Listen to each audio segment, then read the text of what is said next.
Պարոն Ղազարյան, ես հարցը չհասցրեցի ուղղակի գրանցվել եւ նաեւ առիթ օգտագործելով ուզում եմ այս թեմային անպայման անդրադառնալ։ Բազմաթիվ Հայաստանի Հանրապետության քաղաքացիներ կան, նախկին պաշտոնյաներ, որոնք փախած են, ուրեմն փողեր են գողացել, կերել են փողեր, կոռուպցիայով են զբաղվել, գույքեր են սեփականաշնորհել եւ հիմա փախած են Հայաստանից եւ նրանց փախնելու հիմնական տեղը հենց ԱՊՀ երկրների, ուրեմն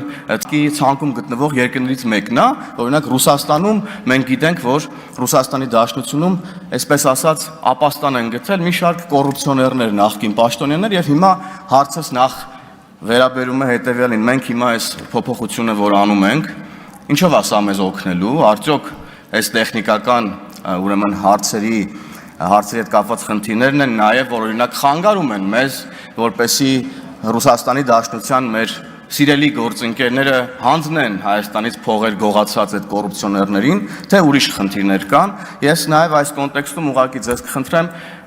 որպես փոխնախարար նաև ներկայացնել, թե ինչ գործընթաց է այս հիմա տեղի ունենում, ինչ զարգացումներ ունենք այս իմաստով եւ ինչպիսին է համագործակցությունը ներքին գործերի նախարարության եւ այդ երկրների համապատասխան կառույցների հետ։ Շնորհակալություն։